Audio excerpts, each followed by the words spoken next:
तो हेलो बच्चों, कैसे हो आप सभी। स्वागत है आपका एक बार फिर से मेरे यूट्यूब चैनल बायोनेक्टेड्स एजुकेशन फाउंडेशन में। तो बच्चों, आज की वीडियो में हम डिस्कस करने वाले हैं आपका topic photosynthesis in higher plants.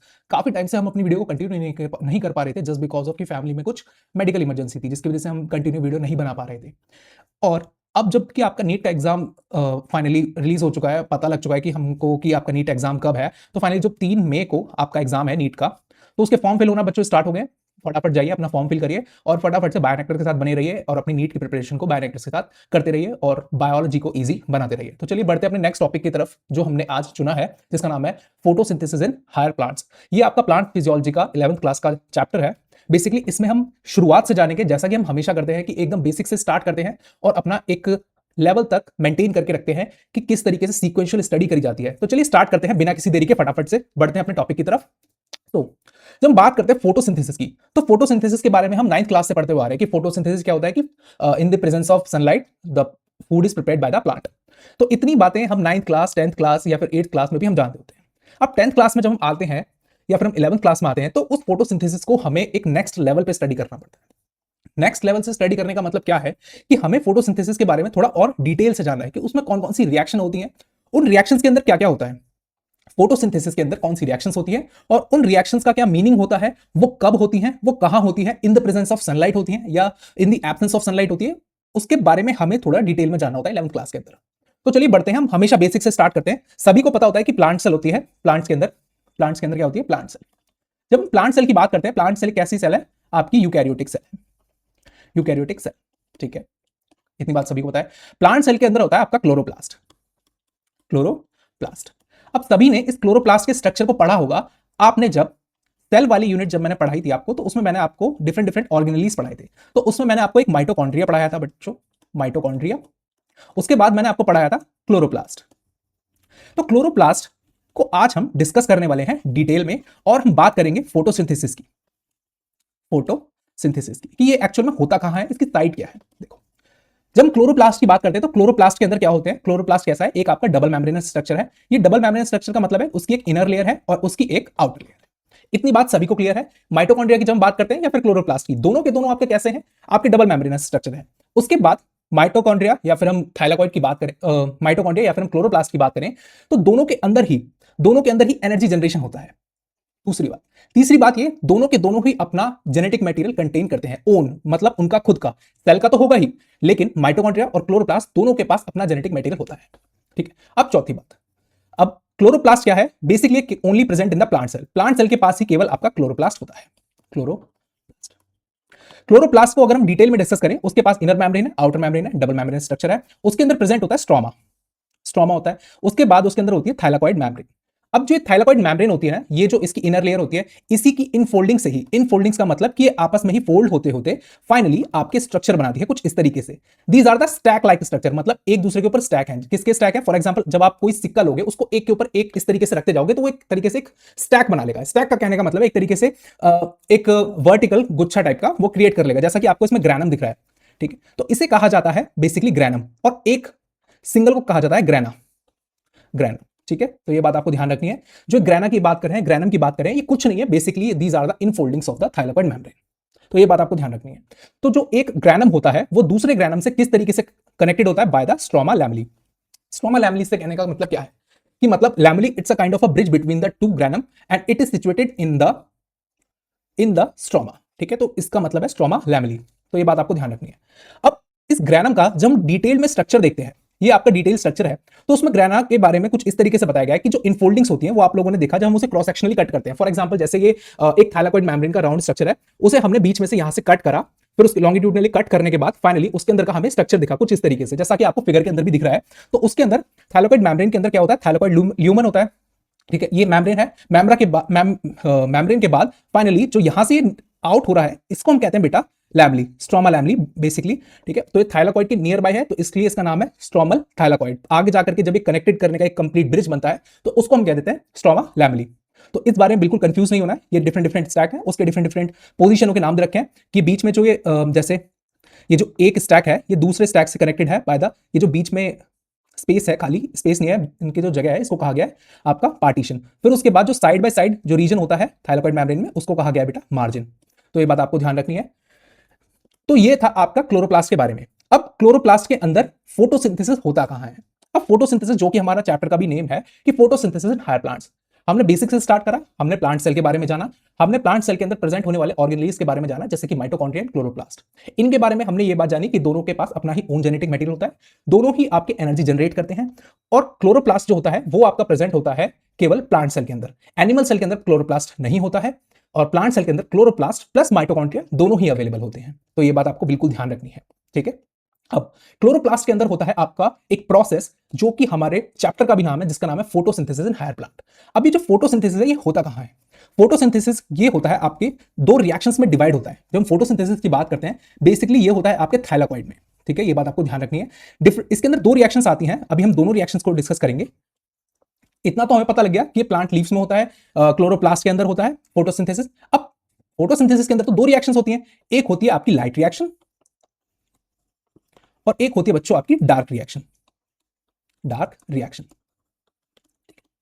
इन दोनों को अभी हमें डिस्कस करना है डिटेल में कि लाइट रिएक्शन कहां होती है या फिर डार्क रिएक्शन कहां होती है। हमने फोटोसिंथेसिस के बारे में जान लिया कि कहां होता है। फोटोसिंथेसिस होता है बेसिकली आपका क्लोरोप्लास्ट के अंदर, क्लोरोप्लास्ट के। अब क्लोरोप्लास्ट के अंदर लाइट रिएक्शन कहां होती है या फिर हम बात करें डार्क रिएक्शन कहां होती है, इन चीजों को हमें डिस्कस करना है। तो चलिए बढ़ते हैं नेक्स्ट स्लाइड की तरफ और जानते हैं एक्चुअल में फोटोसिंथेसिस की जो डेफिनेशन है वो क्या है। फोटोसिंथेसिस इज अ फिजियोकेमिकल, मतलब ये एक तरीके का फिजियो और केमिकल दोनों तरीके के प्रोसेस में इन्वॉल्व होते हैं, by which green plants use light energy, मतलब sunlight energy, to convert into a carbon dioxide and water into a food. मतलब कार्बन डाइऑक्साइड का यूज करके, लाइट एनर्जी का यूज करके और वाटर का यूज करके फाइनली अपना फूड प्रोडक्ट क्रिएट करते हैं, जिसका नाम है glucose, in the presence of chlorophyll pigment. Chlorophyll pigment and release the oxygen, क्योंकि हम शुरुआत से पढ़ते हुए आ रहे हैं जो प्लांट्स हैं वो CO2 लेते हैं, ऑक्सीजन छोड़ते हैं, CO2 लेते हैं, ऑक्सीजन छोड़ते हैं। तो ये जो प्रोसेस होता है CO2 लेने का एंड ऑक्सीजन छोड़ने का, तो लेने के बाद वो CO2 का करते क्या है एक्चुअल में, वो ट्रैप तो कर लेते हैं, लेकिन वो CO2 को कहां ट्रैप करते हैं, किस मॉलिक्यूल के ऊपर ट्रैप करते हैं, तो उन्हीं सब चीजों को डिटेल में हम अपने टॉपिक में डिस्कस करेंगे। तो फोटोसिंथेसिस का मतलब क्या है? It is a kind of a physiochemical reaction which use the light energy CO2 H2O and make their foods known as a glucose and with the help of pigment which known as a chlorophyll and release oxygen। तो ये होती है एक definition photosynthesis की। जब हम photosynthesis process की बात करते हैं तो उसकी कंप्लीट रिएक्शंस होती है क्या, वो इस तरीके से है 6CO2 12H2O glucose 6H2O plus 6O2। तो ये है आपकी एक basic definition about the photosynthesis and the overall reaction of a photosynthesis. मतलब इसमें कितने 6 CO2 मॉलिक्यूल्स की रिक्वायरमेंट रहती है, 12 वाटर मॉलिक्यूल की रिक्वायरमेंट रहती है, प्लस आपकी सनलाइट की प्रेजेंस में कार्बन डाइऑक्साइड और वाटर का यूज करके finally glucose as a food prepared by the plant leaves with the help of pigment chlorophyll and makes some oxygen molecule and water molecule also. इसके कुछ important points हैं जो हमें याद रखने हैं। Source of all foods on earth, मतलब photosynthesis क्या है, एक तरीके का प्रोसेस जिसमें फूड प्रिपेयर करता है प्लांट, ठीक है। All foods on earth release oxygen, oxygen release होती है, कन्वर्ट सोलर एनर्जी मतलब सनलाइट एनर्जी को केमिकल एनर्जी में कन्वर्ट करते हैं।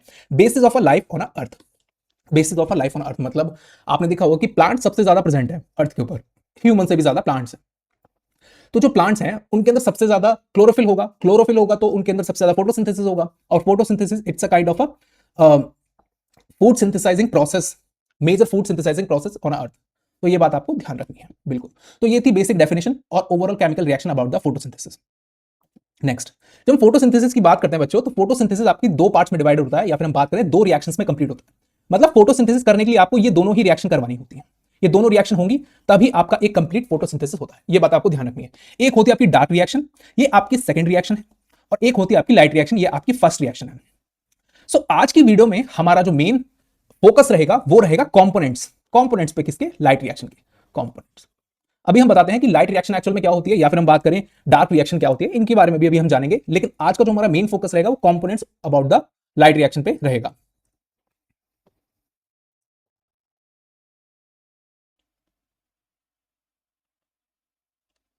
तो चलिए जानते हैं लाइट रिएक्शन क्या होती है और आपकी डार्क रिएक्शन क्या होती है। तो फोटोसिंथेसिस जो कंप्लीट होता है वो फर्स्टली आपका रिएक्शन कैरी आउट करता है light reaction in the presence of sunlight. मतलब सनलाइट की डायरेक्ट इन्वॉल्वमेंट रहता है आपका लाइट रिएक्शन, जैसा कि इसका नाम है लाइट रिएक्शन, तो सनलाइट का डायरेक्ट इन्वॉल्वमेंट रहेगा। ऐसा नहीं है कि डार्क रिएक्शन आपकी सनलाइट की एब्सेंस में होती है, लेकिन डायरेक्ट और इनडायरेक्ट इन्वॉल्वमेंट रहता है इसमें आपकी सनलाइट का। ये बात आपको ध्यान रखनी है, जो बात मैंने अभी बोली है कि ऐसा नहीं है कि डार्क रिएक्शन आपकी सनलाइट की एब्सेंस में होगी, नहीं। लाइट का डायरेक्ट और इनडायरेक्ट दोनों तरीके से इन्वॉल्वमेंट रहता है डार्क रिएक्शन में। ये बात आपको बिल्कुल ध्यान रखनी है, भूलनी नहीं है। तो लाइट रिएक्शन की जब हम बात करते हैं तो लाइट रिएक्शन में मेनली आपके प्रिपेयर्ड होते हैं क्या, एटीपी प्रिपेयर्ड होता है, प्लस आपका NADPH प्रिपेयर्ड होता है, और आपका O2, ठीक है। तो ये प्रिपेयर्ड होता है, ये बात आपको ध्यान रखनी है बिल्कुल। और डार्क रिएक्शन में क्या यूज होता है, जो भी लाइट रिएक्शन के प्रोडक्ट जो बने हैं ये सभी के सभी आपके यूज होते हैं लाइट रिएक्शन में, ठीक है।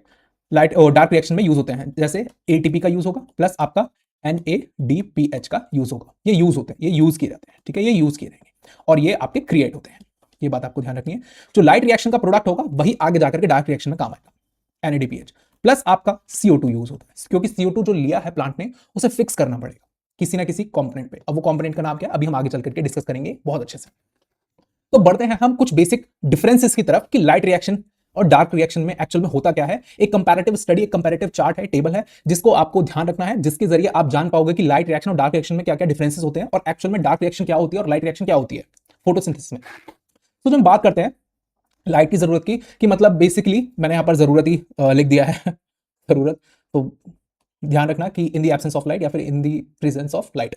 तो लाइट रिएक्शन की बात करें तो लाइट की रिक्वायरमेंट रहती है, तो डायरेक्ट लाइट नॉट रिक्वायर्ड, मतलब डायरेक्टली लाइट की रिक्वायरमेंट नहीं होती, डायरेक्ट और इनडायरेक्टली लाइट की रिक्वायरमेंट रहती है। इसको लाइट रिएक्शन को हम कहते हैं photochemical reaction, it is a kind of a photochemical reaction. And dark reaction जिसका दूसरा नाम होता है आपका कैल्विन साइकिल, इसको हम बायोसिंथेटिक फेज भी कहते हैं, क्योंकि इसमें बेसिकली आपके बाय प्रोडक्ट्स मिलते हैं। बाय प्रोडक्ट्स का कहने का मतलब है कि इसमें आपका ग्लूकोज सिंथेसाइज होगा C6H12O6, ठीक है, डार्क रिएक्शन में। लोकेशन क्या होती है, लोकेशन को आपको बिल्कुल ध्यान रखना है, ये हमेशा पूछा जाता है लोकेशन के बारे में। लोकेशन के बारे में हमेशा हमेशा एक बात ये पूछी भी गई है बहुत बार कि लोकेशन कहां होती है। तो लाइट रिएक्शन एक्चुअल में कहां होती है, थाइलाकॉइड मेम्ब्रेन में, ग्रेना में, मतलब जो आपको कुछ स्टैक्स दिखे थे ना कुछ इस तरीके से एक के ऊपर एक, ये मेम्ब्रेन है। फिर उसके बाद यही मेम्ब्रेन फाइनली आपकी स्ट्रोमा लैमली की तरफ चली जाती है, ठीक है, ये पार्ट हो गया आपका स्ट्रोमा लैमली, स्ट्रोमा लैमली, और ये पार्ट हो गया आपका thylakoid membrane, thylakoid membrane.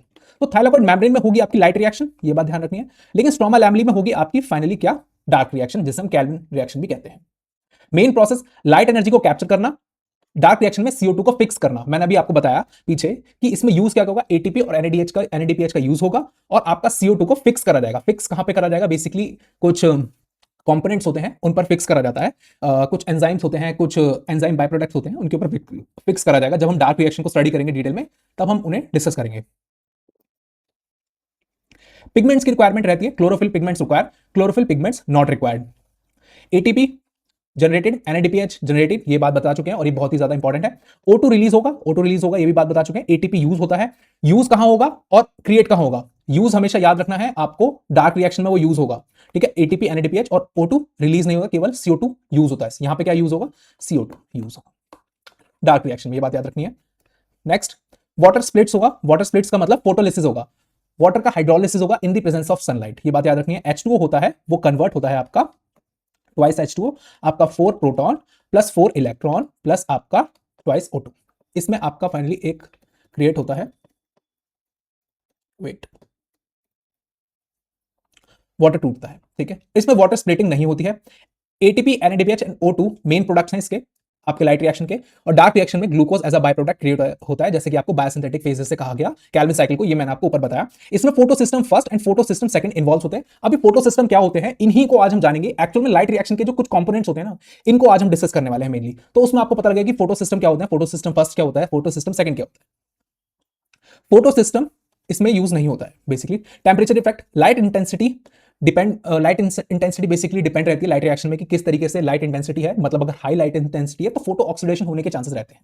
Photo oxidation कहने का मतलब है कि बेसिकली O2 ही फिक्स होने लगता है CO2 की जगह। एंजाइम कंट्रोल होती है और टेम्परेचर सेंसिटिव होती है, क्योंकि एंजाइम जो होते हैं वो काफी ज्यादा टेम्परेचर सेंसिटिव होते हैं, वो एक अपने ऑप्टिमाइज टेम्परेचर पे ही फंक्शन को परफॉर्म कर पाते हैं। जैसा कि आपने बायो मॉलिक्यूल्स चैप्टर में जब हमने एंजाइम को पढ़ाया था तो उसमें मैंने आपको डिफरेंट डिफरेंट इफेक्ट पढ़ाए थे कि आपका सबस्ट्रेट से एंजाइम पे क्या इफेक्ट पड़ता है, आपके पीएच से क्या इफेक्ट पड़ता है, टेम्परेचर से क्या इफेक्ट पड़ता है और इनहिबिटर से क्या इफेक्ट पड़ता है एंजाइम्स में। तो उसी तरीके से यहाँ पर एंजाइम का इन्वॉल्वमेंट है, तो बेसिकली टेम्परेचर से सेंसिटिव होंगे यहाँ पे डार्क रिएक्शन के एंजाइम्स। तो ये बात बिल्कुल आपको ध्यान रखनी है। कुछ इसके पॉइंट्स हैं ये आपको बिल्कुल ध्यान रखना है, जैसे कि ये 3 पॉइंट्स, ये लोकेशन एंड इनका सेकेंडरी नेम और यहाँ पर लाइट इंटेंसिटी का यूज। तो ये जिनके ऊपर डबल टिक लगा रखा है तो ये बहुत ही मोस्ट इंपॉर्टेंट हो जाती है ये जो टेबल है यहाँ पे, तो इसको आपको ध्यान रखना है नीट पॉइंट ऑफ व्यू से, ठीक है, नीट पॉइंट ऑफ व्यू से बिल्कुल ध्यान रखना है। तो बढ़ते हैं अपने कुछ बेसिक कंपोनेंट्स की तरफ लाइट रिएक्शन के। अब हम बात करते हैं कंपोनेंट्स ऑफ लाइट रिएक्शन के बारे में। लाइट रिएक्शन के अंदर डिफरेंट डिफरेंट कंपोनेंट्स यूज होते हैं। सबसे पहले हम पिगमेंट्स की बात करते हैं। पिगमेंट्स का मतलब कलरफुल पिगमेंट्स। कौन कौन से पिगमेंट्स यूज होते हैं? Chlorophyll A, chlorophyll B, carotenoids और ज़ैंथोफिल, ये कुछ पिगमेंट्स हैं जो यूज होते हैं। कॉम्प्लेक्सेस कौन से होते हैं? लाइट हार्वेस्टिंग कॉम्प्लेक्स होता है, photosystem first and photosystem seconds. ये आपके कुछ कॉम्प्लेक्सेस, या फिर हम बात करें कुछ प्रोटीनिशियस स्ट्रक्चर्स होते हैं बेसिकली, जो आपके प्रेजेंट रहते हैं थाइलाकॉइड मेम्ब्रेन में। कुछ इस तरीके से आपकी थाइलाकॉइड मेम्ब्रेन है, आपको अपने दिमाग में ना फिगर बनाते हुए चलनी है। जैसे ये एक बड़ी सी थाइलाकॉइड मेम्ब्रेन है, उसके अंदर डिफरेंट डिफरेंट आपके कंपोनेंट्स होंगे, डिफरेंट डिफरेंट कलर से बना देते हैं।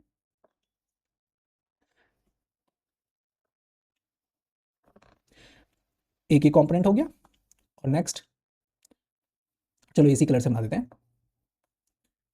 एक ही कंपोनेंट हो गया,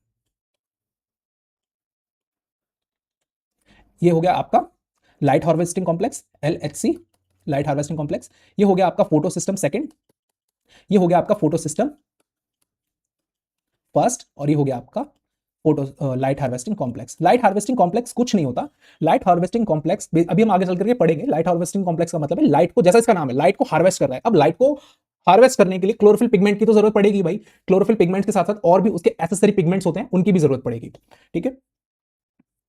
इलेक्ट्रॉन ट्रांसपोर्ट चेन, मतलब जो इलेक्ट्रॉन को कैरी कर सकें, कुछ ऐसे कंपाउंड्स की भी जरूरत पड़ेगी, जैसे plastoquinone, cytochrome B6F and plastocyanin C। तो यहां पर फोटो सिस्टम सेकंड के पास आपका मेनली प्रेजेंट होता है प्लास्टोक्विनोन, फिर उसके बाद साइटोक्रोम B6F यहां पे प्रेजेंट होता है, साइटोक्रोम B6F, साइटोक्रोम B6F, ये बात आपको ध्यान रखनी है। फिर उसके बाद फाइनली आपका यहां पे प्रेजेंट होता है प्लास्टोसाइनिन C, मतलब PC, ये बात बिल्कुल ध्यान रखनी है। फिर उसके बाद कुछ एंजाइम की रिक्वायरमेंट रहती है, जैसे OEC। OEC का मतलब होता है ऑक्सीजन इवॉल्विंग कॉम्प्लेक्स। इन सभी कंपोनेंट्स के बारे में डिटेल में हम पढ़ेंगे आगे चल करके, अभी पढ़ने वाले हैं। FNR, ferredoxin reductase and ATP synthase. ATP synthase यहां पर फाइनली आपका मेम्ब्रेन में कुछ इस तरीके से स्ट्रक्चर की तरह क्रिएट रहता है, ATP सिंथेज। मॉलिक्यूल्स, कौन कौन से मॉलिक्यूल्स, मतलब कौन कौन से ऐसे बेसिकली सब्सटेंसेस जो चाहिए होते हैं? Water, NADP, ADP, PI, ATP and NADPH। ये तो फाइनली प्रोड्यूस होते हैं, ये आपके प्रोड्यूस होंगे, ये प्रोड्यूस होते हैं। ठीक है। लाइट रिएक्शन की बात करें तो ये दोनों आपके प्रोड्यूस होते हैं। तो चलिए बढ़ते हैं अपने कंपोनेंट्स की तरफ, और सबसे पहले आज हम डिस्कस करने वाले हैं पिगमेंट्स के बारे में। तो पिगमेंट्स कौन कौन से होते हैं? आपके chlorophyll A, chlorophyll B, xanthophyll and beta carotenoids, या फिर हम कैरोटिनॉइड्स की बात करें तो चार तरीके के पिगमेंट्स होते हैं। उसमें से जब हम देखते हैं कि पिगमेंट्स का कलर क्या है, एक्चुअल में किस तरीके के कलर के होते हैं पिगमेंट्स, तो ये इनका कुछ कलर होता है। हम बात करें तो क्लोरोफिल ए आपका bright blue green colour provide करता है क्रोमेटोग्राम पे, और ये आपका प्राइमरी पिगमेंट होता है। प्राइमरी पिगमेंट कहने का मतलब क्या है? यही आपका लाइट को एब्जॉर्ब करता है, लाइट को एब्जॉर्ब करेगा सबसे ज्यादा। ठीक है, लाइट को एब्जॉर्ब करेगा। बाकी के जो येलो ग्रीन, येलो और येलो टू ऑरेंज कलर के होते हैं, क्लोरोफिल बी, ज़ैंथोफिल एंड आपके कैरोटिनॉइड्स, ये सभी आपके एसेसरी पिगमेंट्स होते हैं। मतलब ये भी लाइट को एब्जॉर्ब करेंगे, बट ये हेल्प करेंगे, ये क्लोरोफिल ए पिगमेंट की तरफ लाइट को पास ऑन करेंगे, और एक तरीके से सेंटर की तरफ कॉन्सेंट्रेट करेंगे उस लाइट को। जैसे आप समझो, जैसे कि एक लाइट हार्वेस्टिंग कॉम्प्लेक्स है। ठीक है, मैंने अभी आपको बताया कि लाइट हार्वेस्टिंग कॉम्प्लेक्स के अंदर कुछ नहीं होता है, सिर्फ पिगमेंट्स होते हैं, यही सारे एक्सेसरी पिगमेंट्स और आपके प्राइमरी पिगमेंट्स। जैसे क्लोरोफिल ए है, यहां पर ए है, तो यहां पर बी है, यहां पर ज़ैंथोफिल है, यहां पर कैरोटिनॉइड्स है। तो ये सभी के सभी एक्सेसरी पिगमेंट्स यहां पर आपकी लाइट को कॉन्सेंट्रेट करेंगे, यहां पर इस तरफ रिफ्लेक्ट करेंगे, तो जिससे क्लोरोफिल ए ज्यादा से ज्यादा लाइट को एब्जॉर्ब कर पाएगा। तो इसीलिए कहा गया these are the accessory pigments. और लाइट को कॉन्सेंट्रेट करने के अलावा और भी इनके काम होते हैं कि बेसिकली ये फोटो ऑक्सीडेशन से प्रिवेंट करते हैं, फोटो ऑक्सीडेशन को प्रिवेंट करेंगे। फोटो ऑक्सीडेशन प्रिवेंट करने का मतलब कि आपका ऑक्सीजन का फिक्सेशन नहीं हो पाएगा, फोटो ऑक्सीडेशन नहीं हो पाएगा, आपका जो पिगमेंट है वो आपका डैमेज नहीं हो पाएगा। ये बात आपको ध्यान रखनी है, डैमेज से प्रिवेंट करते हैं। एसेसरी पिगमेंट, ये बात लिख देते हैं यहां पे, accessory pigments prevent the photo oxidation of the primary pigment, primary chlorophyll A. ये बात बिल्कुल ध्यान रखें। अब कौन कौन सी लाइट को एब्जॉर्ब करते हैं? सबसे ज्यादा कौन सी लाइट एब्जॉर्ब करी जाती है? ये आपकी blue light and red light, ये बात आपको ध्यान रखनी है। ब्लू लाइट और रेड लाइट सबसे ज्यादा एब्जॉर्ब करी जाती है, लेकिन ग्रीन लाइट जो होती है, ग्रीन लाइट ये लीस्ट एब्जॉर्ब करी जाती है। लीस्ट एब्जॉर्ब करने का सेंस यहां पर क्या है कि आपने देखा होगा कि हमें लीफ जो होती है वो ग्रीन कलर की ही दिखती है। क्यों? क्योंकि जो ग्रीन कलर होती है वो लीस्ट एब्जॉर्ब करा जाता है क्लोरोफिल पिगमेंट्स के द्वारा, और ये रिफ्लेक्ट कर जाता है स्कैटर्ड कर दिया जाता है, और वही स्कैटर्ड जो लाइट होती है वो ग्रीन कलर की लाइट वो हमारी आंखों में पड़ती है, और जिसकी वजह से हमें जो पत्ते होते हैं वो ग्रीन कलर की दिखाई देती है। तो ये बात आपको ध्यान रखनी है। तो यही नेक्स्ट स्लाइड में मैंने लिख रखा है कि chlorophyll A is the major pigment responsible for the trapping light. Other thylakoid pigments like chlorophyll B, xanthophyll, carotenoids which are called accessory pigments also absorb light and transfer to the energy to the chlorophyll A। मतलब basically transfer करते हैं वो सभी accessory pigments lights को absorb करके chlorophyll A की तरफ। इसके अलावा they not only enable a wider range of a wavelength of a incoming light to be utilized for the photosynthesis but also protect chlorophyll from the photo-oxidation। मतलब photo oxidation का मतलब यहां पे ये है कि ज्यादा लाइट इंटेंसिटी की वजह से जो पिगमेंट्स होते हैं वो खराब हो जाते हैं प्लांट के, तो उन्हें प्रिवेंट करने के लिए आपके एसेसरी पिगमेंट्स काफी मेजर रोल प्ले करते हैं।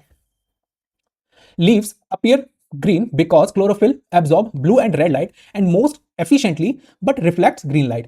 हमें पत्तियां जो होती हैं वो ग्रीन कलर की इसी वजह से दिखाई देती हैं क्योंकि जो क्लोरोफिल पिगमेंट्स है वो मेनली आपका ग्रीन कलर को रिफ्लेक्ट कर देता है या फिर स्कैटर्ड कर देता है, जिसकी वजह से वो स्कैटर्ड लाइट हमारी आंखों में पड़ती है और हमें ग्रीन लाइट दिखती है। और सबसे ज्यादा वो एब्जॉर्ब करता है मेनली आपका ब्लू एंड रेडिश कलर। तो ये बात बिल्कुल ध्यान रखनी है, भूलना नहीं है।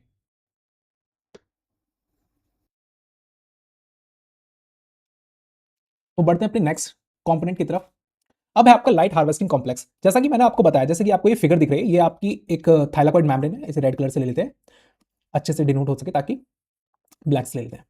ब्लैक से दिखेगा नहीं ठीक से, wait a minute, this is colour is fine, this colour is fine. देखो ये है आपकी thylakoid membrane, basically these are the thylakoid membrane, thylakoid membrane. ठीक है, अब इस थाइलाकॉइड मेम्ब्रेन में डिफरेंट डिफरेंट आपके कॉम्प्लेक्सेस हैं। अब कॉम्प्लेक्स फर्स्ट जो है जिसके बारे में हम बात करें, कॉम्प्लेक्स फर्स्ट, तो वो है आपका photo system second. Photo system second के जस्ट नियर बाय प्रेजेंट रहते हैं आपके लाइट हार्वेस्टिंग कॉम्प्लेक्स। यहाँ पे photo system, different different photo system है यहाँ पे, दो तरीके से हैं, photosystem first and photo system second. तो यहाँ पर ये होते हैं आपके लाइट हार्वेस्टिंग कॉम्प्लेक्स, LHC। यहाँ पर भी ये है आपके लाइट हार्वेस्टिंग कॉम्प्लेक्स। इनमें क्या क्या होता है? लाइट हार्वेस्टिंग कॉम्प्लेक्स कंटेन करते हैं बेसिकली आपके chlorophyll A, chlorophyll B, chlorophyll C, बहुत सारे क्लोरोफिल्स होते हैं, कैरोटेनॉइड्स एंड xanthophyll। तो ये आपके कुछ पिगमेंट्स होते हैं जिनको आपके लाइट हार्वेस्टिंग कॉम्प्लेक्स कंटेन करते हैं। दूसरा है प्रोटीन मैट्रिक्स, मतलब कुछ प्रोटीन पार्ट भी होता है। ये बात आपको ध्यान रखना है, लाइट हार्वेस्टिंग कॉम्प्लेक्स में प्रोटीन के साथ साथ क्लोरोफिल पिगमेंट, मतलब पिगमेंट्स प्लस आपका प्रोटीन, ये कहां रहेगा? ये रहेगा आपका लाइट हार्वेस्टिंग कॉम्प्लेक्स में, ध्यान रखना है। और पिगमेंट कौन कौन से? Chlorophyll A, xanthophyll, chlorophyll B and carotenoids. Function क्या होता है? लाइट को एब्जॉर्ब करेंगे, फोटोन एनर्जी को फाइनली एब्जॉर्ब करेंगे, फोटोन एनर्जी को। फोटोन एनर्जी मतलब कौन सी एनर्जी? आपकी लाइट की, लाइट के अंदर जो एनर्जी होती है वो in the form of photons होती है। Transfer energy to the reaction centre. Reaction centre क्या होता है कि रिएक्शन सेंटर दो तरीके के हैं। इस पूरे लाइट रिएक्शन के कंपोनेंट्स में दो तरीके के रिएक्शन सेंटर हैं। एक है आपका फोटो सिस्टम सेकंड का रिएक्शन सेंटर जिसका नाम होता है P680, और दूसरा होता है P70, फोटो सिस्टम सेकंड। इन्हीं को कहा गया, जो आपको ग्रीन कलर के यहां पे दिख रहे हैं, इन्हीं को कहा गया बेटा reaction centre. These are the reaction centre, reaction centre. ठीक है, increase efficiency, protects pigment, pigments को प्रोटेक्ट करके रखते हैं फोटो ऑक्सीडेशन से, फोटो ऑक्सीडेशन से। इसको अभी हमने डिस्कस करा प्रीवियस स्लाइड में। डज नॉट रिलीज इलेक्ट्रॉन, लेकिन ये इलेक्ट्रॉन को रिलीज नहीं करते हैं, ये केवल लाइट को एब्जॉर्ब करते हैं और उसे रिएक्शन सेंटर की तरफ ट्रांसफर करते हैं। मतलब लाइट हार्वेस्टिंग कॉम्प्लेक्स ने एब्जॉर्ब करी और फाइनली रिएक्शन सेंटर की तरफ सेंड कर दी। अब दो तरीके के रिएक्शन सेंटर हैं, एक है आपका फोटो सिस्टम सेकंड फर्स्ट, और ये सेकंड। ये बात आपको ध्यान रखनी है, बिल्कुल भूलना नहीं है। ऐसा नहीं है कि फोटो सिस्टम फर्स्ट जो है वो पहले आ जाएगा, नहीं। फर्स्ट जो है जिसका नाम है आपका P700, ये आपका बाद में आएगा। P700 बाद में आएगा, P680 पहले आएगा। ये बात बिल्कुल ध्यान रखनी है, P680 पहले आएगा क्योंकि photo system second is first. ये कॉम्प्लेक्स में ये अरेंजमेंट है, ऐसा नहीं है कि अपनी तरफ से बनाया गया है किसी के द्वारा, नहीं। ये अरेंजमेंट प्लांट थाइलाकॉइड मेम्ब्रेन के अंदर प्रेजेंट ही इस अरेंजमेंट में कि पहले 680 फिर उसके बाद फाइनली P70। ये स्प्लिट्स वाटर क्योंकि इसके पास OEC रहता है। OEC का मतलब क्या है? Oxygen evolving complex, oxygen evolving complex. ये ऑक्सीजन इवॉल्विंग कॉम्प्लेक्स क्या करता है? ये फाइनली वाटर को तोड़ देता है। अभी हम नेक्स्ट स्लाइड में पढ़ने वाले हैं वैसे इसके बारे में कि ऑक्सीजन इवॉल्विंग कॉम्प्लेक्स क्या करेगा, आपका वाटर को स्प्लिट कर देगा। जो वाटर होता है ट्वाइस H2O, इसको आपका 4 प्रोटॉन प्लस 4 इलेक्ट्रॉन प्लस आपका O2 में ब्रेक कर देगा। प्रोड्यूस ऑक्सीजन, ऑक्सीजन प्रोड्यूस हो जाता है, देखो यहाँ पे। और यहाँ पर ये आपको दिख रहा है ना, ये जो पार्ट है बेटा, इसी को कहते हैं ऑक्सीजन इवॉल्विंग कॉम्प्लेक्स। ये जो आपको दिख रहा है, वेट अ मिनट, एक ये जो पार्ट है बेटा, ये इसको हम कहते हैं OEC। ये बात ध्यान रखनी है आपको। Next, photo system second. दो तरीके के रिएक्शन सेंटर हैं, पहला है फोटो सिस्टम सेकंड, दूसरा है आपका P700 जिसे हम रिएक्शन सेंटर सेकंड कहते हैं। Photosystem first, reaction centre P700 produce NADPH accept electron from photosystem second. मतलब फोटो सिस्टम फर्स्ट से फाइनली फोटो सिस्टम सेकंड तक फोटो सिस्टम सेकंड से फोटो सिस्टम फर्स्ट तक जाता है, P680 से फाइनली P600 तक, मतलब याद रखना है P680 टू P700 इलेक्ट्रॉन का ट्रांसफर होगा। नेक्स्ट हमने रिएक्शन सेंटर की बात कर ली, हमने बात कर ली मेनली आपके लाइट हार्वेस्टिंग कॉम्प्लेक्स की। लाइट हार्वेस्टिंग कॉम्प्लेक्स में क्या होता है, आपका प्रोटीन प्लस पिगमेंट होते हैं। और दूसरी बात, अब रिएक्शन सेंटर कितने टाइप के हैं, दो टाइप के हो चुके हैं। पहला है P680 जिसको आपका फोटो सिस्टम सेकंड नाम दिया गया, दूसरा है आपका P700 जिसको फोटो सिस्टम फर्स्ट नाम दिया गया। अब इनके बीच में कुछ इलेक्ट्रॉन कैरिंग सब्सटेंसेस होते हैं। कैसे, सबसे पहले जो इलेक्ट्रॉन को कैरी करेगा, क्योंकि हमने जाना है, हमने देखना है कि फोटो सिस्टम सेकंड से जाना है फाइनली आपका फोटो सिस्टम फर्स्ट की तरफ। अभी किस किस इलेक्ट्रॉन कैरियर के थ्रू जाता है, सबसे पहले आता है आपका फियोफाइटिन। फियोफाइटिन ये सीक्वेंस आपको याद रखना है। फियोफाइटिन, इससे नीट के एग्जाम में क्वेश्चन पूछा गया था। फियोफाइटिन के बाद आता है आपका प्लास्टोक्यूनॉन। प्लास्टोक्यूनॉन ये आपका दे रखा है, transfer the electron from photosystem second to carries proton carries 2 electron. अब जो फोटो सिस्टम सेकंड है ये आपका 2 इलेक्ट्रॉन कैरी कर सकता है, ये बात बिल्कुल ध्यान रखनी है। फोटो सिस्टम सेकंड जो है वो फाइनली ट्रांसफर करेगा सबसे पहला इलेक्ट्रॉन एक्सेप्टर कौन है, आपका फियोफाइटिन। फियोफाइटिन के बाद आता है आपका प्लास्टोक्यूनॉन। प्लास्टोक्यूनॉन से जाएगा आपका साइटोक्रोम B6F की तरफ। अब इस साइटोक्रोम B6F क्या कर रहा है, साइटोक्रोम B6F जैसे ही इसके पास इलेक्ट्रॉन जाएगा, इसके पास ये एक ही इलेक्ट्रॉन को कैरी करेगा। यहां पे ये बात बिल्कुल ध्यान रखनी है, बिल्कुल नहीं भूलना है इस बात को। Pump protons into a lumen, build proton gradient, मतलब ये ल्यूमन, थैलेकॉइड ल्यूमन का मतलब कि थैलेकॉइड मेम्ब्रेन के अंदर जो ल्यूमन स्पेस था तो उसके अंदर फाइनली प्रोटॉन का ग्रेडियंट एस्टैब्लिश करेगा, जिसकी वजह से जो स्ट्रोमा में से प्रोटॉन को यहां पर पंप कर देगा। ये आपने देखा यहां पर, यहां से लेकर के ये प्रोटॉन जो यहां थे वो यहां इस तरफ थैलेकॉइड ल्यूमन की तरफ ग्रेडियंट एस्टैब्लिश करने के लिए ट्रांसफर हो गए। कहां से, साइटोक्रोम B6F से, जैसे ही इलेक्ट्रॉन पास ऑन हुआ साइटोक्रोम B6F से। फिर उसके बाद प्लास्टोसाइनिन सी। अभी प्लास्टोसाइनिन सी अब साइटोक्रोम B6F से फाइनली जाता है प्लास्टोसाइनिन सी की तरफ, PC जिसे कहते हैं। अब प्लास्टोसाइनिन सी ये एक सिंगल इलेक्ट्रॉन कैरी करेगा और फाइनली इस इलेक्ट्रॉन को ट्रांसफर करेगा फोटो सिस्टम सेकंड की तरफ। तो आपने देखा कि किस तरीके से इलेक्ट्रॉन का ट्रांसफर हुआ, कहां से कहां तक इलेक्ट्रॉन गया। फोटो सिस्टम सेकंड से फाइनली आपके 2 इलेक्ट्रॉन निकले। अब 2 इलेक्ट्रॉन कहां से निकले ये आपको अभी पता लगेगा कि किस तरीके से आपके इलेक्ट्रॉन कैरी आउट हुए हैं। अभी ऑक्सीजन इवॉल्विंग कॉम्प्लेक्स कहां था आपका, यहां पे ये आपको दिख रहा है। इस फिगर की हम बात करें, फोटो सिस्टम सेकंड के पास वाटर को जब हमने स्प्लिट करता, अगर हम एक वाटर को लेते हैं, एक वाटर मॉलिक्यूल को लेते हैं तो आपके 2 इलेक्ट्रॉन और 2 प्रोटॉन निकलेंगे। ठीक है, ये बात आपको ध्यान रखनी है। तो 2 इलेक्ट्रॉन में से 2 इलेक्ट्रॉन यहां से निकल करके फियोफाइटिन की तरफ गए, फियोफाइटिन से प्लास्टोक्यूनॉन, प्लास्टोक्यूनॉन से एक इलेक्ट्रॉन साइटोक्रोम B6F की तरफ और एक इलेक्ट्रॉन इसके पास रह जाता है। फाइनली फिर वो एक इलेक्ट्रॉन वापस से यहां पे प्लास्टोक्यूनॉन साइकिल चलती है। ठीक है, एक इलेक्ट्रॉन इसके पास रहता है प्लास्टोक्यूनॉन साइकिल के पास और फाइनली यहां से फिर से एक इलेक्ट्रॉन लेता है। तो एक ही इलेक्ट्रॉन मतलब कैरी ये 2 इलेक्ट्रॉन कर रहा होता है, इसलिए हमने कहा यहां पे कि प्लास्टोक्यूनॉन 2 इलेक्ट्रॉन्स को कैरी करेगा। ठीक है, अब यहां से फिर ये एक इलेक्ट्रॉन साइटोक्रोम B6F के पास, फिर उसके बाद प्लास्टोसाइनिन जो कि आपका एक सिंगल इलेक्ट्रॉन को कैरी करेगा और वो फोटो सिस्टम सेकंड के पास ट्रांसफर कर देगा। ठीक है, तो ये बात आपको ध्यान रखनी है कि कौन आपका एक इलेक्ट्रॉन कैरी कर रहा है और कौन आपका 2 इलेक्ट्रॉन कैरी कर रहा है। 2 इलेक्ट्रॉन कैरी कौन करेगा, आपको प्लास्टोक्यूनॉन कैरी करेगा।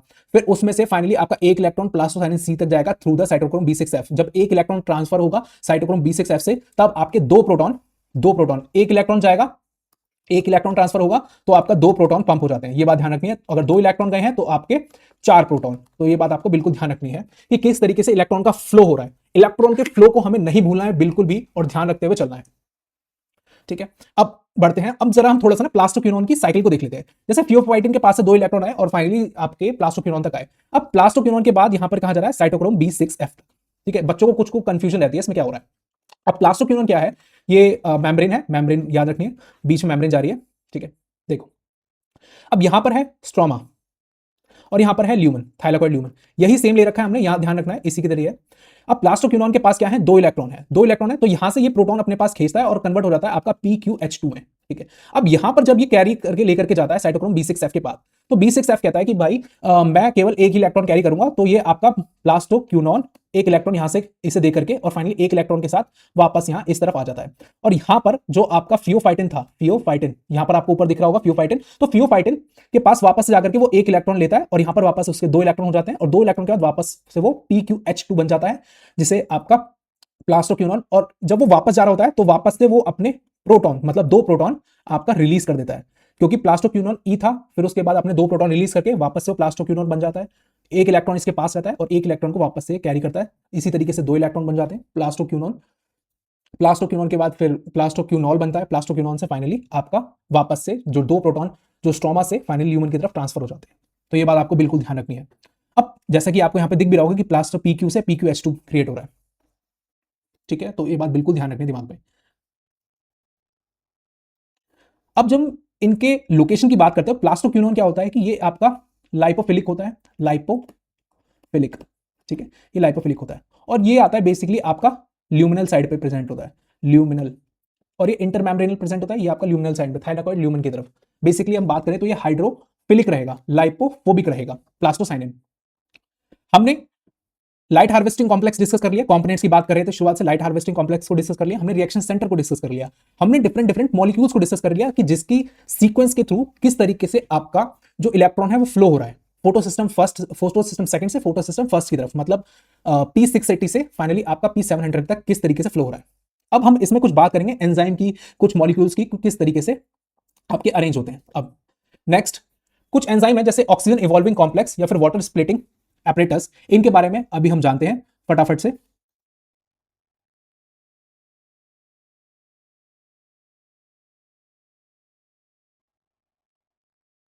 तो चलिए बढ़ते हैं और जानते हैं आपके ऑक्सीजन इवॉल्विंग कॉम्प्लेक्स, या फिर इसका दूसरा नाम भी होता है, इसको हम कहते हैं आपका वाटर स्प्लिटिंग एपरेटस, मतलब WSA।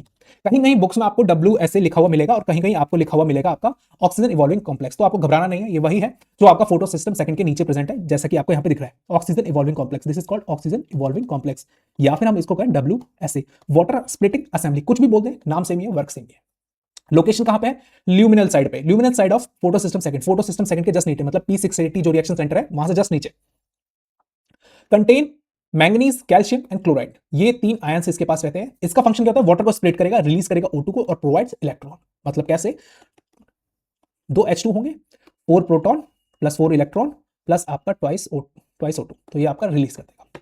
ये बात आपको बिल्कुल ध्यान रखनी है, भूलना बिल्कुल नहीं है, बिल्कुल भी भूल करके नहीं चलना है। नेक्स्ट है आपका reducing power formation. Reducing power formation nothing, these are the ferredoxin and ferredoxin NADPH reductase या फिर फेरिडॉक्सिन रिडक्टेज की बात करें। अब हमारा जो इलेक्ट्रॉन है वो आपका जो हम सीक्वेंस याद करते हुए आ रहे थे उसी को एक बार बना लेते हैं कि हमारे पास क्या था, फोटो सिस्टम सेकंड, जिसको हमने नाम दिया P680, ठीक है। अब P680 के पास इलेक्ट्रॉन आया कहां से? वो आया, इसके पास प्रेजेंट था क्या? Oxygen evolving complex. Oxygen evolving complex से कहां गया? P680 के पास। P680 के पास से कहां गया? फियोफाइटिन। फियोफाइटिन ने किसको दिया? प्लास्टोक्विनोन को दिया।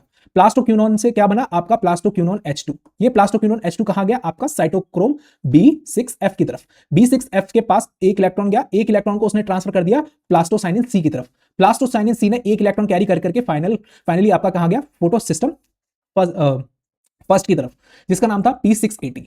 P680 से फाइनली वो इलेक्ट्रॉन कहां गया? आपका FD के पास, जिसे हम फेरिडॉक्सिन कहते हैं। फेरिडॉक्सिन ने क्या करा? इस इलेक्ट्रॉन को ट्रांसफर कर दिया। फेरिडॉक्सिन ने, आयरन सल्फर प्रोटीन होता है इनके पास, फेरिडॉक्सिन के पास, transfer the electron to the NADP positive, मतलब कि यहां पर जो NADP प्रेजेंट था, NADP एनवायरमेंट में यहां प्रेजेंट था, इसके पास इस इलेक्ट्रॉन को ट्रांसफर कर दिया। अब इसके पास जो इलेक्ट्रॉन गया, अब इसके इलेक्ट्रॉन ने फाइनली यहां पर एक एंजाइम प्रेजेंट रहता है जिसको आप FNR बोलते हो। इसका फुल नेम होता है फेरिडॉक्सिन रिडक्टेज। ये क्या करता है? Enzyme forms NADPH। अब इसके पास जो इलेक्ट्रॉन गया है, इस इलेक्ट्रॉन को या इसके ऊपर बेसिकली फिक्स कौन करेगा? वो करेगा आपका FNR, जिसका नाम होता है फेरिडॉक्सिन रिडक्टेज। फेरिडॉक्सिन रिडक्टेज क्या करेगा? इस NADPH को NADP को कन्वर्ट कर देगा NADPH में। तो इस तरीके से आपका NADPH प्रोड्यूस होता है। तो जैसे ही NADPH प्रोड्यूस हुआ, तो यहां पर आपने देखा कि NADPH क्या हुआ? प्रोड्यूस हो गया। किस तरीके से? NADP से फाइनली रिड्यूस हो गया NADPH में। तो हमने यही था कि लाइट रिएक्शन में क्या क्या प्रोड्यूस होना चाहिए? एक आपका NADPH प्रोड्यूस होगा। तो ये हमने देखा कि किस तरीके से इलेक्ट्रॉन ट्रांसफर हुए और प्रोड्यूस हुआ। हमने देखा कि दो साइड थी भाई, दो साइड थी, ये सारी की सारे प्लाज्मा मेम्ब्रेन में थे, ठीक है। कौन सी मेम्ब्रेन? आपकी थाइलाकॉइड मेम्ब्रेन में, सॉरी, ठीक है, प्लाज्मा मेम्ब्रेन कह रहा हूं, थाइलाकॉइड मेम्ब्रेन। अब ये थाइलाकॉइड मेम्ब्रेन में थे। अब एक था इसका स्ट्रोमा साइड, ये रहा आपका स्ट्रोमा साइड। एक था इसका ल्यूमिनल साइड, ये रहा आपका ल्यूमिनल साइड। अब जैसे जैसे इलेक्ट्रॉन ट्रांसफर हो रहा है, जैसे जैसे इलेक्ट्रॉन ट्रांसफर कैरी आउट हो रहा है डिफरेंट डिफरेंट कॉम्प्लेक्सेस के थ्रू, वहां पर क्या हो रहा है कि प्रोटॉन पंप भी हो रहे हैं। एक तो यहां पर ऑक्सीजन इवॉल्विंग कॉम्प्लेक्स ने वाटर में से क्या आपके 4 प्रोटॉन, ये जो प्रोटॉन दिख रहे हैं ये भी कहां पे हैं? आपके ल्यूमिनल साइड पे हैं। एक तो 4 प्रोटॉन यहां पर हैं, ऊपर से 4 इलेक्ट्रॉन है, ठीक है, 4 इलेक्ट्रॉन निकले हैं, 4 प्रोटॉन ये हैं। 4 इलेक्ट्रॉन का मतलब है कि एक इलेक्ट्रॉन जा रहा है फाइनली आपका कैरी आउट कर रहा है आपके डिफरेंट डिफरेंट प्रोटॉन को पंप कर रहा है ल्यूमिनल साइड में।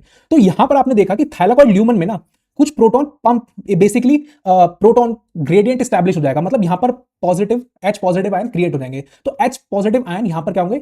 एसिडिटी को इंक्रीज कर देंगे, एसिडिटी को इंक्रीज कर देंगे ल्यूमिनल साइड में। अब इस एसिडिटी को मेंटेन करने के लिए ल्यूमिनल साइड में H पॉजिटिव आयन क्या हो गए हैं, ज्यादा हो गए हैं। और एसिडिटी का मतलब क्या है कि बॉडी में हम लोग जब केमिस्ट्री में पढ़ते हैं तो हमने पढ़ते हैं कि एसिडिक मीडियम का मतलब क्या है कि उसके अंदर H पॉजिटिव आयन ज्यादा है। तो ल्यूमिनल साइड में प्रोटॉन ग्रेडियंट एस्टैब्लिश हो गया कि यहां पर एसिडिक एनवायरमेंट ज्यादा है और आपका स्ट्रोमा साइड में एसिडिक एनवायरमेंट थोड़ा कम है। तो इसे मेंटेन करने के लिए मेम्ब्रेन के अंदर आपका एक तरीके से एक चैनल प्रोड्यूस होता है, जिसका बेसिकली जो प्रोड्यूस होते हैं वो एटीपी सिंथेस की मदद से प्रोड्यूस होते हैं। अब हमने इलेक्ट्रॉन का फ्लो देख लिया, अब हम बात करते हैं अपने नेक्स्ट लास्ट कॉम्प्लेक्स की, जिसका नाम है एटीपी सिंथेस। ये बेसिकली एक एंजाइम है जो मेम्ब्रेन के अंदर प्रेजेंट होता है। ये जो लास्ट है जो आपको दिख रहा है यहाँ पे, इसको हम बोलते हैं एटीपी सिंथेस। ये जो पूरा है बड़ा सा, ये एटीपी सिंथेस बेसिकली एटीपी को प्रोड्यूस करेगा। इसके अंदर दो तरीके के कंपोनेंट हैं, एक है आपका CF1 और ये है आपका CFO। ओ से याद रखना है, ये मेम्ब्रेन के अंदर प्रेजेंट होगा, और CF1 होगा ये स्ट्रोमा की साइड होगा CF1, और यही बेसिकली आपका एटीपी क्रिएट करता है। एडीपी प्लस पीआई को अटैच करते हैं, एडीपी प्लस पीआई को अटैच करेगा और फाइनली एटीपी को रिलीज करेगा। लेकिन सीएफओ क्या करता है, सीएफओ यहां पर एक चैनल स्टैब्लिश करता है। ये चैनल क्या करेगा, ये प्रोटॉन को ड्राइवन करेगा, प्रोटॉन को पंप करेगा आपके स्ट्रोमा की साइड, क्योंकि यहां पे एसिडिटी क्रिएट हो गई है, हाई प्रोटॉन आयन है, यहां पे हाई प्रोटॉन आयन को यहां से पंप करेगा और फाइनली यहां पर ये एटीपी सिंथेस अपनी वर्किंग में आएगा। वर्किंग करेगा मतलब प्रोटॉन जैसे पंप होंगे, पंप होने के बाद वैसे ही प्रोटॉन आपके स्ट्रोमल साइड में जाएंगे, स्ट्रोमल साइड में जाने के बाद एटीपी सिंथेस अपना फंक्शन परफॉर्म करेगा और फाइनली आपका एडीपी प्लस पीआई को जोड़ करके फाइनली आपका एटीपी क्रिएट कर देगा। तो ये बात बिल्कुल ध्यान रखनी है, एटीपी सिंथेस का वर्क क्या है, ADP plus Pi equals to create the ATP, ATP का फॉर्मेशन करेगा। ठीक है, तो ये बात बिल्कुल ध्यान रखनी है। आपको लास्ट कॉम्प्लेक्स जो है वो क्या है, आपका एटीपी सिंथेस। इसमें दो पार्ट होते हैं, एक CF1 और CFO। CFO जो होता है वो मेम्ब्रेन एम्ब्रेड होता है, ये बेसिकली एक प्रोटॉन पंप होता है, प्रोटॉन चैनल को क्रिएट करके प्रोटॉन को पंप करेगा आपका वापस से स्ट्रोमा साइड में, और जिसके पंप होने के दौरान फाइनली आपका जो CF1 है वो अपना फंक्शन परफॉर्म करता है। फंक्शन परफॉर्मिंग का मतलब कि वो अपना एडीपी प्लस पीआई को अटैच करके adenosine diphosphate plus inorganic phosphate को अटैच करके फाइनली आपका एटीपी क्रिएट करेगा। तो यहां पर हमने देखा कि एटीपी भी क्रिएट हो गया लास्ट, और प्लस आपका NADPH भी, NADPH, ठीक है, ये भी क्रिएट हो गया। और लाइट रिएक्शन में हमने देखा था कि O2 का यूज हो रहा था, O2 का यूज हो रहा था, ठीक है, O2 रिलीज हो रहा था, सॉरी रिलीज। अब ये O2 कहां से आया, ये O2 आया यहां से। यहां पे आपने देखा कि ऑक्सीजन इवॉल्विंग कॉम्प्लेक्स ने O2 भी तो रिलीज करा था, पीछे हमने देखा कि ऑक्सीजन इवॉल्विंग कॉम्प्लेक्स ने O2 भी तो रिलीज करा है। तो ये बात बिल्कुल ध्यान रखनी है आपको, ठीक है, तो O2 भी रिलीज होगा। अब ये थे आपके different different components of light reaction. अब आपने देखा कि लाइट रिएक्शन में किस तरीके से कॉम्प्लेक्स अरेंज है, इसी मैनर में जो आपको दिख रहे हैं उसी मैनर में कॉम्प्लेक्सेस को अरेंज करना है हमेशा। तो और आपको पता लगा कि लाइट रिएक्शन किस तरीके से आपके जो कंपोनेंट्स होते हैं जो लाइट रिएक्शन में डेवलप होते हैं, एटीपी, आपके NADPH और आपका O2 किस तरीके से डेवलप हो रहे हैं। ठीक है, तो thank you, this is all about the today's video. ये जो है, ये फिगर जो है ये मैंने बनाया है आप लोगों के लिए, अभी इसे समझ लेते हैं फटाफट से, ठीक है, और हम देखते हैं कि किस तरीके से अरेंज है। तो इन्हीं अरेंजमेंट को आपको बना करके आना है अपने एग्जाम में, और भूलना इसे बिल्कुल भी नहीं है। मैं अपनी जरा फोटो को क्लोज कर दे रहा हूं 2 मिनट, ताकि आपको क्लियरली दिख सके।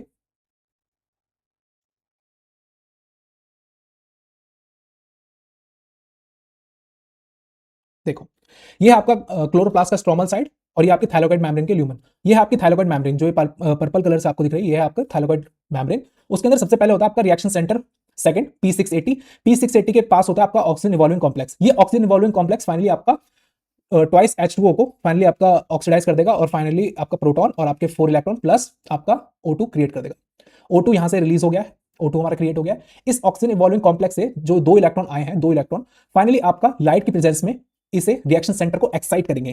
तो ये इलेक्ट्रॉन एक्साइट होकर के फाइनली सबसे पहले जाता है आपका फियोफाइटिन पे। यहां पे आपको सबसे पहला इलेक्ट्रॉन एक्सेप्टर दिख रहा है, इसी को कहते हैं first electron acceptor, first electron acceptor. ठीक है, ध्यान रखना है। तो फियोफाइटिन से जाएगा आपका प्लास्टोक्विनोन की तरफ, प्लास्टोक्विनोन से 2 इलेक्ट्रॉन गए प्लास्टोक्विनोन की तरफ, और प्लास्टोक्विनोन से आपके क्लोरोप्लास्ट स्ट्रोमा से 2 प्रोटॉन लिए और PQH2 में कन्वर्ट हो गया, और PQH2 से फाइनली 2 इलेक्ट्रॉन इसने साइटोक्रोम B6F को ट्रांसफर करे। तो फिर उसके बाद प्लास्टोक्विनोन ने अपने 2 H2 जो आपने स्ट्रोमा से लिए थे, प्लास्टोक्विनोन ने फाइनली उसे ल्यूमिनल साइड में अटैच कर दिया। तो यहां पर 2 प्रोटॉन और हो गए, मतलब टोटल कितने प्रोटॉन हो गए आपके 6 प्रोटॉन हो गए यहां पे। अब वापस से ये 2 इलेक्ट्रॉन लेने फियोफाइटिन के पास जाएगा, क्योंकि यहां पे टोटल 4 इलेक्ट्रॉन प्रोड्यूस हुए। अब साइटोक्रोम B6F से फाइनली आपका 1 इलेक्ट्रॉन ट्रांसफर होगा प्लास्टोसाइनिन सी की तरफ, प्लास्टोसाइनिन सी की तरफ जाएगा, और प्लास्टोसाइनिन सी फाइनली आपका रिलीज कर देगा 2 प्रोटॉन को वापस से, क्योंकि जैसे जैसे इलेक्ट्रॉन ट्रांसफर हो रहा है, 1 इलेक्ट्रॉन हमेशा याद रखना है आपको 2 प्रोटॉन को पंप करेगा। तो 1 इलेक्ट्रॉन ही कैरी कर सकता है प्लास्टोसाइनिन सी, प्लास्टोसाइनिन सी 1 ही इलेक्ट्रॉन कैरी करेगा और वापस से वो ट्रांसफर कर देगा फोटो सिस्टम फर्स्ट की तरफ। ये है आपका फोटो सिस्टम फर्स्ट, जिसका नाम है आपका P700। P700 आपका रिएक्शन सेंटर है। अब रिएक्शन सेंटर से फाइनली यहाँ पे एक्साइट होकर के फेरिडॉक्सिन के पास जाएगा। फेरिडॉक्सिन क्या करेगा, उस इलेक्ट्रॉन को ट्रांसफर कर देगा आपका NADPA की तरफ, और फेरिडॉक्सिन रिडक्टेज जो कि आपका NADP प्लस 1 इलेक्ट्रॉन को अटैच करके फाइनली आपका NADPH क्रिएट कर देगा। अब यहां से 2 प्रोटॉन आ गए एक इलेक्ट्रॉन ट्रांसफर से, और यहाँ PQH2 से आपके 2 प्रोटॉन आ गए, और यहाँ से आपके 4 प्रोटॉन ये रहे, तो टोटल 8 प्रोटॉन हो गए। तो यहाँ पर काफी ज्यादा एसिडिक मीडियम बन जाता है, एसिडोसिस हो जाता है। फिर उसके बाद जो ATP सिंथेसिस होता है, इस एसिडिटी को मेंटेन करने के लिए अपने इस चैनल को ओपन करता है, FO, ये आपका CFO है और ये आपका CF1 है।